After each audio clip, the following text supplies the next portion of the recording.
सोचिए जरा, दुनिया के सबसे बड़े बड़े थिंक टैंक, सबसे बड़े बड़े अर्थशास्त्री और ग्लोबल एजेंसियां क्या क्या भविष्यवाणी कर रही थीं।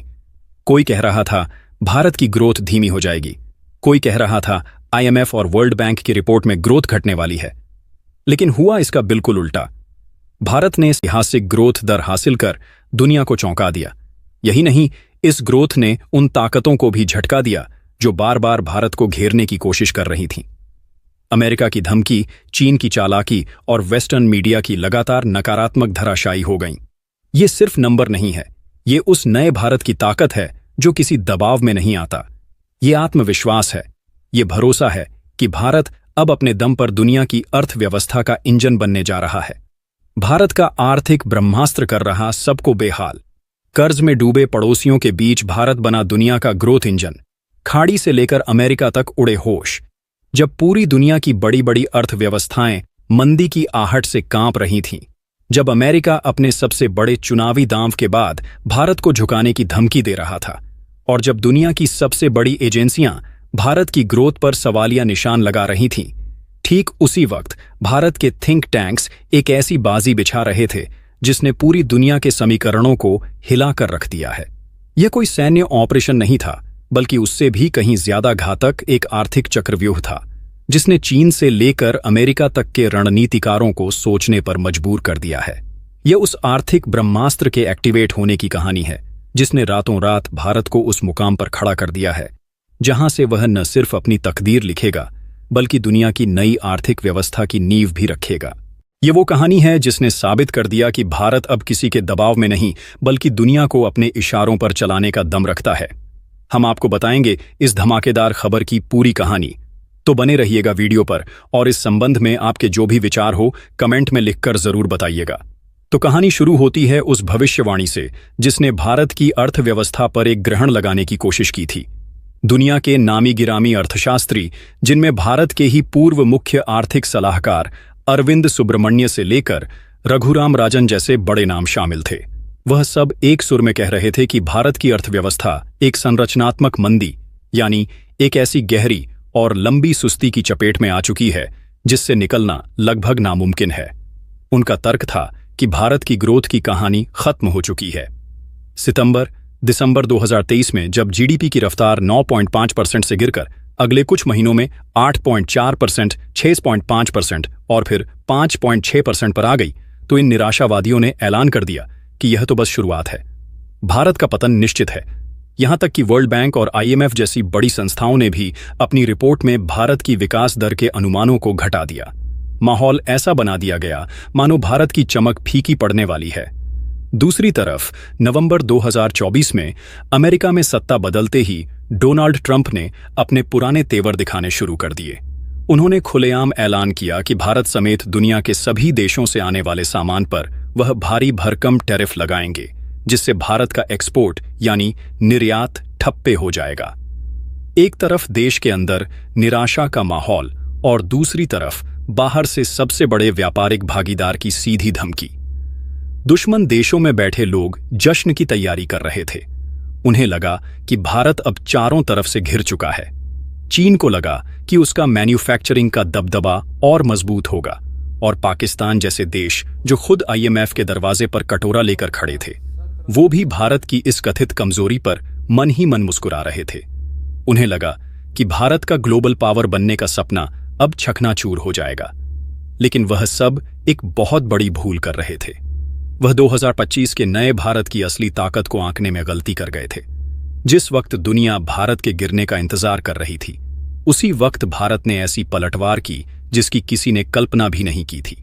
जो अर्थशास्त्री कह रहे थे कि भारत की अर्थव्यवस्था में हमेशा के लिए सुस्ती आ गई है, उनके दावों को धूल चटाते हुए आंकड़े सामने आए। जनवरी-मार्च की तिमाही में भारत की जीडीपी ने 7.4% की तूफानी रफ्तार पकड़ ली।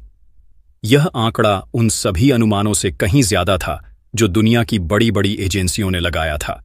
लेकिन यह तो सिर्फ ट्रेलर था, असली पिक्चर तो अभी बाकी थी। अगली तिमाही यानी अप्रैल-जून में भारत की अर्थव्यवस्था ने दुनिया को और भी बड़ा झटका दिया और 7.8% की अविश्वसनीय रफ्तार से दौड़ पड़ी। अचानक से जिन लोगों ने भारत को बीमार अर्थव्यवस्था कहना शुरू कर दिया था, वह अब इसे चमत्कार अर्थव्यवस्था कहने पर मजबूर हो गए। अब सवाल यह था कि आखिर यह चमत्कार हुआ कैसे। जिस अरविंद सुब्रमण्यम ने कहा था कि जीडीपी के सारे हिस्से जैसे खपत, निवेश, निर्यात सब कमजोर हैं, तो फिर जीडीपी इतनी ज्यादा कैसे हो सकती है? उनके हर सवाल का जवाब इन आंकड़ों में छिपा था। बड़े बड़े उद्योगपतियों ने ऐसे प्रोजेक्ट्स के लिए हजारों करोड़ के कर्ज लिए जो कभी पूरे ही नहीं हुए। नतीजा यह हुआ कि बैंकों का पैसा डूब गया, देश की बैंकिंग व्यवस्था चरमरा गई और अर्थव्यवस्था कई सालों तक उस झटके से उभर नहीं पाई। लेकिन इस बार भारत ने वह गलती नहीं दोहराई। इस बार की ग्रोथ धीमी, स्थिर और मजबूत नियम पर खड़ी थी। बैंकों ने सोच समझकर सही प्रोजेक्ट्स को लोन दिया। अर्थव्यवस्था में कोई गैर जरूरी गर्मी नहीं थी, कोई बुलबुला नहीं था। यह एक ऐसी मजबूत इमारत थी जो किसी भी तूफान का सामना कर सकती थी। और इसका सबसे बड़ा सबूत था भारत का करंट अकाउंट डेफिसिट सीएडी, यानी चालू खाता घाटा, जो लगभग शून्य पर आ गया था। सरल भाषा में इसका मतलब है कि भारत जितना सामान और सेवाएं दुनिया से खरीद रहा था, लगभग उतना ही बेच भी रहा था। देश का पैसा देश में ही रह रहा था। यह एक ऐसी ऐतिहासिक उपलब्धि थी जिसका महत्व तब और बढ़ जाता है जब हम अपने पड़ोसियों की तरफ देखते हैं। पाकिस्तान, श्रीलंका, बांग्लादेश जैसे देश आईएमएफ के सामने कुछ अरब डॉलर के कर्ज के लिए गिड़गिड़ा रहे थे। उनकी अर्थव्यवस्थाएं दिवालिया होने की कगार पर थीं, और वहीं दूसरी तरफ भारत अपने दम पर खड़ा था, बिना किसी बाहरी सहारे के दुनिया की सबसे तेज गति से दौड़ने वाली अर्थव्यवस्था बना हुआ था।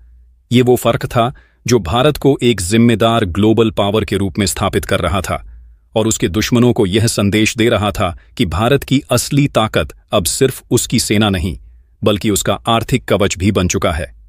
अब आते हैं उस आखिरी और सबसे बड़े सवाल पर, आगे क्या होगा? क्या डोनाल्ड ट्रंप की 50% टैरिफ की धमकी भारत की इस उड़ान को रोक देगी? अर्थशास्त्रियों ने हिसाब लगाया और जो नतीजा सामने आया उसने अमेरिका के भी होश उड़ा दिए। उनका अनुमान था कि अगर अमेरिका भारत से आने वाले हर सामान पर 50% का भारी भरकम टैक्स लगा भी दे, तब भी भारत की जीडीपी विकास दर पर सिर्फ 0.5% का मामूली असर पड़ेगा। यह इस बात का ऐलान था कि भारत अब किसी एक देश पर निर्भर नहीं है। उसने अपनी मल्टी मार्केट एक्सपोर्ट स्ट्रेटजी के तहत दुनिया के अलग अलग कोनों में अपने नए बाजार बना लिए हैं। अगर अमेरिका दरवाजा बंद करेगा तो भारत यूरोप, अफ्रीका और लैटिन अमेरिका के दरवाजों से अपना व्यापार और बढ़ा लेगा। अमेरिका को अब यह समझना होगा कि वह भारत को धमकाकर अपनी शर्तें नहीं मनवा सकता, बल्कि अब उसे भारत की शर्तों पर बात करनी होगी। लेकिन भारत का असली गुप्त प्लान तो अब सामने आ रहा है। अभी भारत सर्विसेज और NT8 NIM से 65 NIM वाली मिड रेंज चिप मैन्युफैक्चरिंग पर ध्यान दे रहा है। लेकिन अगले 5 साल का रोड मैप तैयार है, जिसमें भारत AI, क्वांटम कंप्यूटिंग और 5 NIM की एडवांस चिप्स की रेस में उतरने वाला है। ये वो फ्यूचर टेक सेक्टर है जो दुनिया की अगली डिजिटल क्रांति को लीड करेंगे, और भारत ने इस क्रांति का लीडर बनने की पूरी तैयारी कर ली है। यही चीन की असली चिंता है। उसे पता है कि भारत की ग्रोथ सिर्फ जीडीपी के नंबरों में नहीं है। असली ताकत है स्थिर बैंकिंग सिस्टम, शून्य चालू खाता घाटा और सर्विसेज की बादशाहत। चीन की अपनी अर्थव्यवस्था कर्ज के विशाल पहाड़ तले दबी है, जबकि भारत बिना किसी बुलबुले के एक स्थायी सुपर पावर बनने की राह पर है। IMF और वर्ल्ड बैंक जैसी संस्थाएं जो कल तक भारत पर सवाल उठा रही थीं, आज वही भारत को ग्लोबल ग्रोथ का इकलौता इंजन बता रही हैं। ये वो पावर शिफ्ट है जो दुनिया अपनी आंखों से देख रही है, जिससे अमेरिका भी असहज है और चीन भी डरा हुआ है। यह नए भारत का उदय है, एक ऐसी आर्थिक महाशक्ति का उदय जिसका परचम पूरी दुनिया में लहराने वाला है। अब आप हमें कमेंट में बताइए, क्या भारत की यह आर्थिक रणनीति उसे दुनिया की सबसे बड़ी ताकत बना पाएगी? और क्या चीन और अमेरिका मिलकर भारत के इस विजय रथ को रोकने की कोई नई चाल चलेंगे? आपके जवाबों का हमें इंतजार रहेगा। ऐसी ही वीडियो पाने के लिए हमारे चैनल को सब्सक्राइब करें और कमेंट में जय हिंद जरूर लिखें। धन्यवाद।